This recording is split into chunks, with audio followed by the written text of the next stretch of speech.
Designing a trust-constrained labor market, how TJAP makes manipulation irrational, engineering market integrity into hiring systems. Hi, my name is Sarah Trumbull. I'm the founder and CEO of the Job Applicant Perspective, the first anonymous user reviews for job ads across the U.S. The level of go-to-market awareness, as well as public service, I say sometimes. Doesn't matter. I'm running a paradigm shift, and that requires to try to meet people where they're in a variety of ways. This comes from a written post on my Substack, but I do this in video and audio format just because. I'm going to start from the beginning. Across the last several pieces, we've outlined how the job applicant perspective measures trust in hiring and how that trust data can be presented in multiple forms. This piece focuses on the most fragile question, how that data layer is protected from manipulation. To understand why this matters, we need to name the core structural failure of online hiring platforms. They optimize customer acquisition cost, their ability to attract paying employers while remaining unaccountable to job seekers. The platform can generate revenue without ensuring that users find work. I think of it quite equivalently to Disney not being required to please the children in order to sell tickets to the parents. They literally have no requirement because they have no user acquisition costs or customer acquisition. They have to only please the parents, period. The users are captive workforce. In a market they can't opt out of. It's actually super uncool. But once revenue is decoupled from outcomes, not cool for the customers either, the platform has no structural incentive to resolve hiring inefficiency. In fact, it has an incentive to keep users unemployed. Again, because they're not required to do anything for users, why would they pay? Why would they get them finding work when they work and they're so much more profitable working for the talent industry for free? Why would they employ them when it's so much more profitable to not? Both of which can be monetized. The result is not a broken system, but a rational one, an engagement trap. This paper addresses how to design a system where that decoupling is no longer possible, where trust is not a branding question, but a constraint enforced at the data layer itself. Who this is for: job seekers tired of ghost listings, opaque processes, and being blamed for failures they did not create, who want outcomes made visible, not just engagement. I've said it before, I've said it again, job seekers are one half of a two-sided market, but they're well over 95% of the users. When hiring went online, it dropped trust infrastructure for half the market and over 95% of the users. That is such an error in judgment. And this makes the outcomes we see not only not confusing, incredibly predictable in a lot of ways.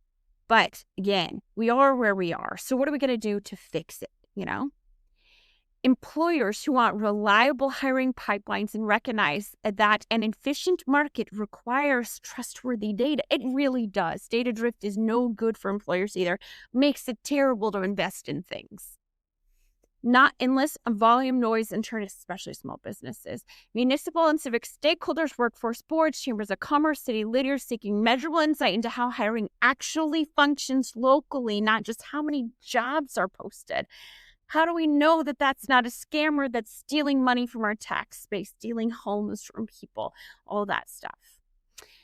HR tech builders and platform designers interested in trust-first architecture, where revenue is constrained by user outcomes and systems resist gaming rather than monetize dysfunction. Why trust is a market constraint, not a moral stance. I'll say this about empathy too. Empathy is an information systems constraint, not a moral stance. Trust is an economic constraint, not a moral stance. It allows wealth. That's what allows the wealth. This lack of trust is the problem. Most online hiring platforms optimize for CAC, the cost of acquiring paying customers, typically employers. This makes sense in a one-sided market. But hiring is not a one-sided market. It is a two-sided market where nearly all of the value is produced by the users, job seekers, while revenue is collected from employers. Really, really, really, really, I don't know how to overemphasize this enough. If the market focuses on the paying customers, the market creates an engagement trap. If the market focuses on the end users, the market creates hiring solutions. The problem, public policy-wise, they can't require employers to do anything, but they can require vendors to absolutely focus on the end users, or else they're just profiting from labor market failure. That's what they're doing. Like, it's like Disney not having to build a theme park for the parents, for the kids in order to get the parents. In fact, they made more money the worse off they made the kids, except the magic was actually food, clothing, shelter, and healthcare. It's no good for anybody. But if they focus on the user, if employers' value follows job seeker value, employers purchase market solutions. If employers' value precedes job seeker value, employers purchase labor market failure. That's what happens. That's what it is. So employers need to make a choice. What do they prefer? Where's a better way to sell your goods and services? In a labor market failure scenario or a labor market solution scenario? It's important. When a platform optimizes CAC alone, it structurally decouples revenue from outcomes. The platform can acquire employers, renew contracts, and increase spend without demonstrating that job seekers are actually finding work. The decoupling is not a bug. It is the engagement trap. Profit in the pain requires one stakeholder. Profit in the solution requires two. That's what it is. UAC flips that narrative. UAC, user acquisition and retention costs, is the cost of earning and maintaining job seeker trust. Not attention, not engagement, trust. If job seekers stop believing that participation improves their odds of finding work, the market collapses, no matter how many employers are paying, which is what's happening now. Optimizing for UAC forces a constraint that CAC does not. The platform cannot grow unless job seekers continue to participate, because we're not appealing to the paying customers, we're appealing to the users. We can't grow unless they're interested in us, unless they're chatting with us. Job seekers will not participate unless outcomes for them, unless the experience and the value they receive is worth it or improving. Outcomes cannot improve if data is gamed, manipulated, or polluted.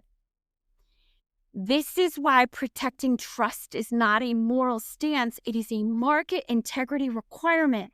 You focus on the end user, or you admit that you're just delivering an identity-based engagement trap. Keeping UAC low means, for me as a platform and for investors for the future, engagement is being sustained without coercion of the job seekers who are there, because they don't have to be there. They're just there because they want to be there. It's being sustained without coercion. Data quality improves over time instead of degrading. Turn jobs naturally. Fake engagement and spam become expensive instead of profitable. When my goal is to keep their trust, then fake engagement and spam is expensive for me. It costs me money. And crucially, keeping UAC low for me keeps CAC low over time, because employers are buying access to a market that actually functions, not a dashboard that flatters them. 3 layers, 1 constraint. Trust cannot be enforced at a single point. Any system that relies on one gate, one score, or one authority is easy to game. TJAP distributes trust across 3 reinforcing layers, each constraining the other. Layer 1, job seekers, micro layer. The entry point is intentionally simple. Job seekers review individual job postings, not abstract companies. Similar to a Yelp-style interaction, this lowers the barrier to participation and captures experience at the moment it happens, before company memory fades or incentives distort reporting. Again, this is the job ad, not the company. We're not Glassdoor, we're not telling what it's like to work there. We're starting from the job ad, which is where they engage with the funnel of hiring. What is this experience like, and how does it differ when they click on this job ad for this company on LinkedIn versus Indeed versus ZipRecruiter versus Glassdoor versus wherever they click on it from? The goal is that this layer is signal generation, not verdicts. Protection comes from structure. Individual reviews are treated as valuable data, not unquestionable scripture. Yes. Patterns are weighted over one-off ratings. Repeated signals across time roles and applicants matter more than any single submission. Yes, all of those things, yes. It's about the pattern over time, and it's not about a single signal. It's about improving it. This converts individual frustration into collective intelligence without letting any single voice dominate. Layer 2, municipal SaaS oversight, the Meso Layer. The second layer introduces neutral place-based stewardship. Select municipalities act as independent anchors for local hiring postings and reviews. Statistically, municipal anchors create reference points that make anomalies detectable through cross-city comparison. Municipal leaders, accountable to local voters, provide decentralized oversight that constrains platform incentives, making SaaS, software subscription model, revenue models align with local labor market health. Again, for me, I think there's a reason that newspapers never once allowed software as a subscription job postings, because they cared about good signal, and so do I. Software subscription could come potentially, though, from cities.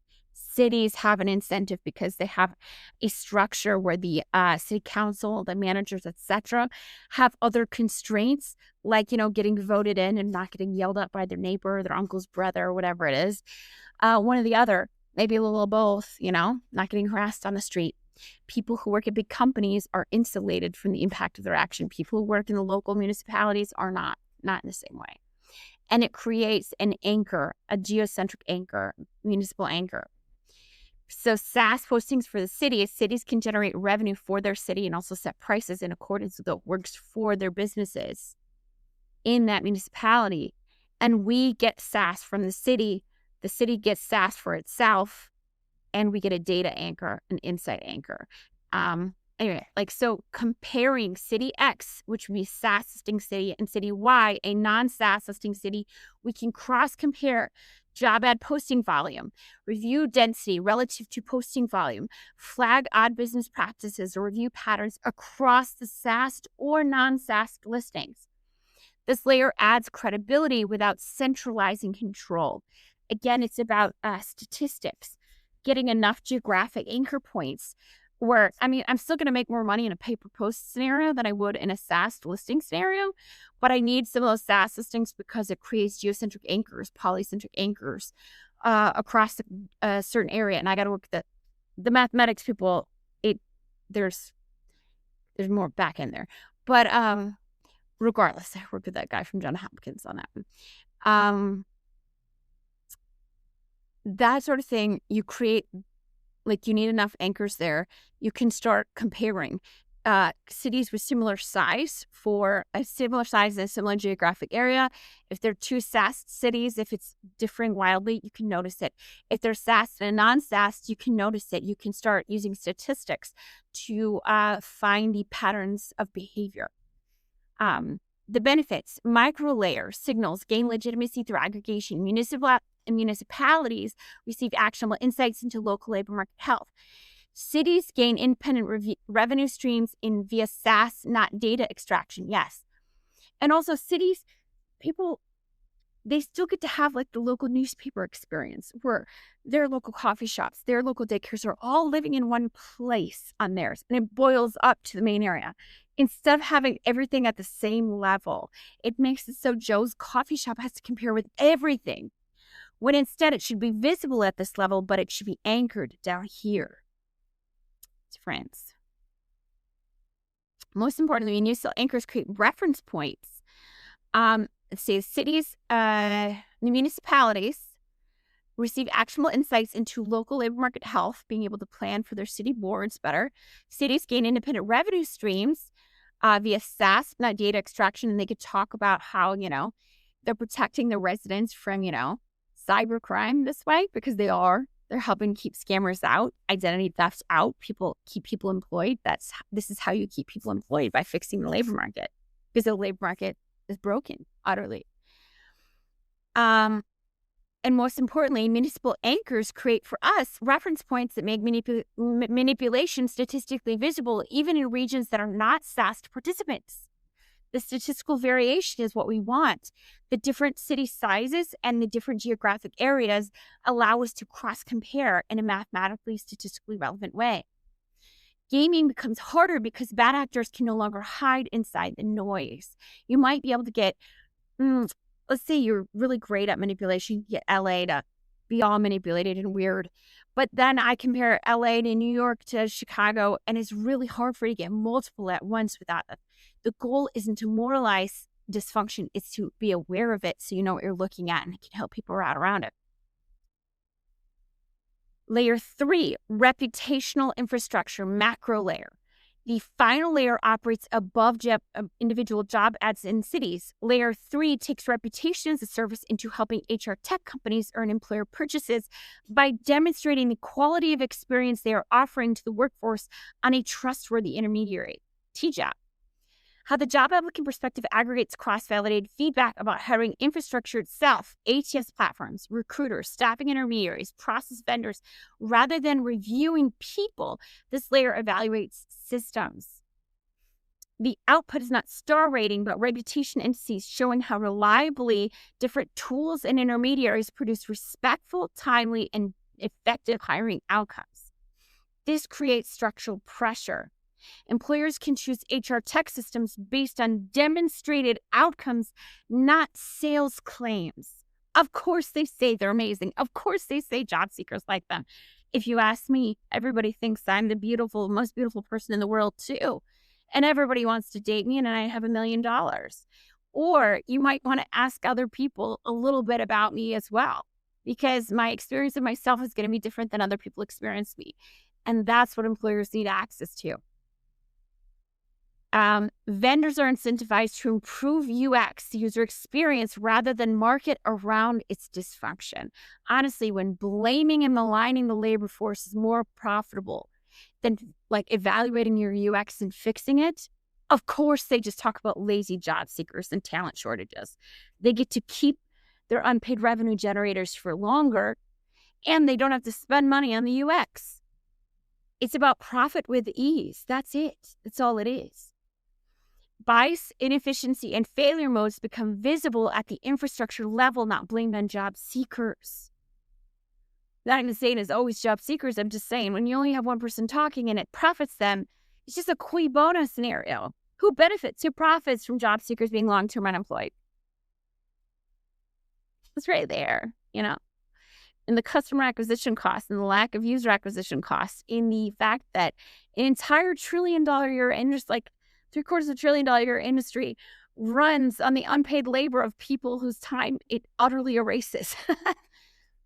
Like, UX drives the subscription revenues, and the UX being not there is wild. Like, yeah, it's wildly illogical. So, while I've critiqued ATS extensively, and I will continue to, that is an economic atrocity that should never have occurred. Transparency about these systems is harm reduction regardless of whether they persist. I am not the queen of the world, and I don't think anybody should make that person. And the goal isn't to get all the things that I want. It's to make the harm less.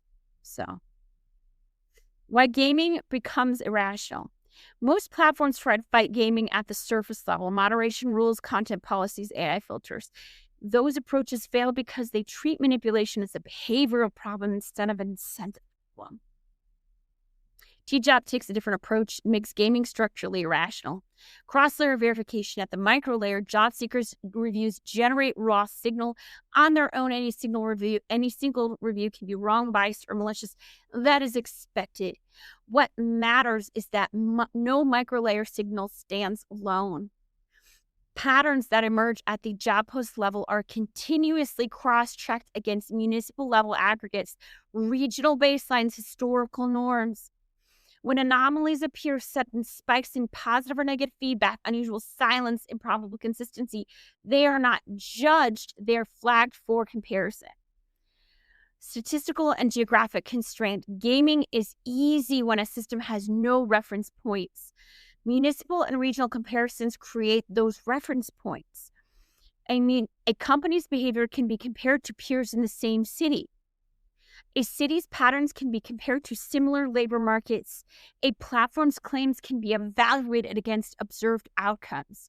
This makes coordinated manipulation statistically visible, not morally wrong, mathematically improbable. It's just more improbable. And we're comparing here across cities, city X, city Y. This guy looks weird this time. Sometimes it's the SAS city, sometimes it's maybe not SAS city, and sometimes it's neither thing. And sometimes things are just variation is the norm for humans to some degree. So when there's actually no variation, then you got a problem there. But it allows an anchor point, and it also, like, the labor market is the farmer's fields. It's the farmer's fields, like, of the masses. Like, people with the most incentive to keep it clean are the people who can least afford to spend time there. So, like, it's a good idea. The cities have an incentive. Municipalities with tax bases have an incentive to keep it clean. And having them have an incentive means when they notice things, they might say something. It's about keeping everybody's ears towards keeping it clean. More incentives in the right direction. Reputation weighting at the macro layer. The macro layer reinforces legitimacy by weighting signals based on cross-validation over time, not volume or sentiment. Actors that repeatedly align with verifiable outcomes are gain reputational weight. Actors whose signals diverge from observed reality lose it. Crucially, there's no permanent penalty. There's no permanent advantage. Credibility is earned and re-earned through consistency, like trust. You're not entitled to job seekers' time. You don't deserve it. You earn it. You earn it. Like everybody else in every other marketplace. Nobody's entitled to anybody. They can earn respect, trust, and engagement, or they can't. And when they screw up, because everybody screws up, you can earn it back. Or you can't. Whatever you need to do. People are allowed to make their choices. There's no permanent penalty, but there's no permanent advantage. Credibility is earned and re-earned. The core protection, the system is designed so that attempts to game it reduce trust rather than increase leverage. Bad data does not amplify, it weakens the signal of the source. Because trust data directly affects UAC, and UAC constrains growth for me. Manipulation becomes self-defeating for me. This is not enforcement, it is incentive alignment. You can check the research. I had a trust and reputation mechanisms in online marketplace from Luca. Other Luca here too. Also, I did some game theorists on this one. There's some German guys, I'm going to butcher their names. Johannes Sanger and Gunther Pernal. How to cope with malicious behavior and feedback mechanisms. Another one from the Germans, Krugel and Peitzel. I apologize for butchering your name. The impact of fraud on reputation systems, games, and economic behavior. And Wangxi Yu and Jiangzhu, again, apologies. Chinese group talking about game theoretic model for the role of reputation feedback systems. I haven't studied game theory quite as much, but I was just surprised how much game theory had already come to similar conclusions. I came at it from systems theory, from first principles. I love first principles, but it's great for me to figure out how that all kind of interconnected together. Oh, there's a couple more here. Frey and Venry. And anyway, I'll put the links there in the article. What TJAP actually is, the job applicant perspective is the applied version of this architecture. It operates a 3-layer trust system. Crowdsourced job level reviews generate lived experience data. Municipal oversight anchors that data in place-based reality. Infrastructure level reputation indices make systems accountable. Together, these 3 layers restore two-sided accountability. Employers gain access to a market with real signal, not noise. Job seekers gain visibility into processes that affect their lives. Intermediaries can no longer hide behind opacity. TJAP does not promise perfect outcomes. It promises verifiable ones. You can use math to verify it. Polycentric nodes, it's a nervous system. It's a nervous system. It's not a central authority, not a tower. It's noticing and awareness. We built a labor market. We built a structure without the nervous system, and we taught it to run fast, not realizing that's how lepers lose legs. That's not how markets succeed. That's not how that works. By tying platform trust, okay. TJAP, does not promise perfect outcomes. It promises verifiable ones by tying platform credibility to user trust and tying growth to UAC. It protects the data layer while increasing market efficiency. Conclusion, this is not a finished solution. It is a foundation. Sustainable hiring will require policy, civic engagement, and continued scrutiny. Yes, if I fail to re-examine what I'm measuring, you should check in on me. This is my theory one of market gravity, is that any system that fails to be able to reflect in on itself on its original market values is already operating from a place of starting to data drift and distortion. You have to be checking back what you're measuring, making sure you're still measuring the right thing. Because, anyway. Sustainable hiring requires civic policy, engagement, and continued scrutiny, but without trust infrastructure, none of that can work. This is some of the main architecture of how that works at the job applicant perspective. The job applicant perspective lays the groundwork for a labor market where transparency is not performative, accountability is not optional, and efficiency is measured by outcomes, not engagement. Thank you. That's the thing. Passionate about it. The next blog post is going to be on the moderation side, because I kind of add another layer, always looking at ways to add layers, statistics of how to get everybody aligned in the right way, where they're all working towards the same goal, even though they have each other's blind spots. They're aligned in their goal, but they have different reasons for being aligned to that exact same goal. And you get yourself this web of actors, all with a reason to hold on to the string. And everybody's string they're holding on to makes the whole thing work. It's very exciting, which I think was fun for me. But anyway, the moderation layer is next. And again, the goal is to add another layer of structure and security to...